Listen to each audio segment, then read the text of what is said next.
Yon. Yo, what's up, Rob Cheese in the house. Yo, nandito naman po yung kagurang-maagurang. Siyempre, naganap tayo ng bagong content. At eto, nandito tayo ngayon sa isang mall sa Caloocan. At naghanap tayo ng mga rappers kung saan-saan, siyempre. And nakatagpo tayo ng mga hindi natin akalain na rapper pala. Shit! Ayan. And then, pagsacyper rin natin sila. At interview natin sila ng konti. Ano ba ginagawa natin? Pisa na natin yung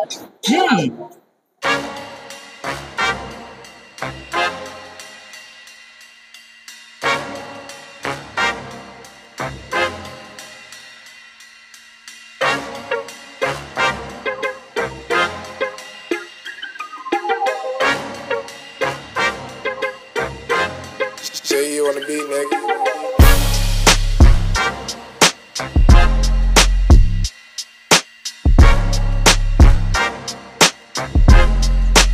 puntahan natin itong mama na to at magaling daw mag-rap tong gwardiya natin.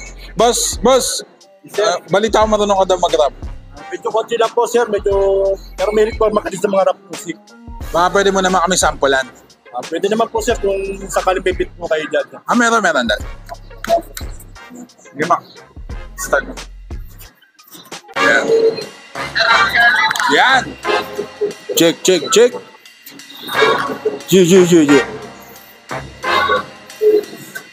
Check, Mike. Check. Say you wanna beat, nigga. Sa tinig at pinagtibay lalo ang samahan. Nagkapit-kapit ng kamay at walang iwanan. Ahatakin pang itaas kung sino mang nasa ilalim. Walang imposible dahil isa lang ang hangarin. Merong mang nauna pero walang maiiba. Isa para sa lahat para sa isa. Ang samahan ay katulad ng walis na tintig na kapag nagsama-sama mahirap paliin. Maraming man ang kumotra at hindi sang-ayon, ngunit hindi nag-iiba panghahangarin ngayon. Mula noon ay binuo, sama-samang tinahi, sama-samang sinulsay at ikinama ang mali. Nabuo ang pananaw namin magkakapareha, di isapin ang pera magkakasama sa gera. Kaya ngayon, isang piling kami ang maghahatid, sumama ka sa samahan, higit pa sa kapatid. Yon. Ayun, nakita naman natin mga kagurang, no? Kung gaano kalupit yung isang gwardiya na nakita natin na nagra-rap. Boss, ilang taong ka na nag-gwardiya? Medyo matagal na rin na 10 years na nag-gwardiya na. Ilang taong ka na nagra-rap? Dito na matandaan, nag-start ako 2003. Simula akong humawak ng mikropono at sumasali sa mga rap contest. Matalo manalo, okay lang. Importante na ipapamahagi ko yung kakayahan ko sa pagkanta, sa pag-rap. Bakit mo nagustuhan yung rap music?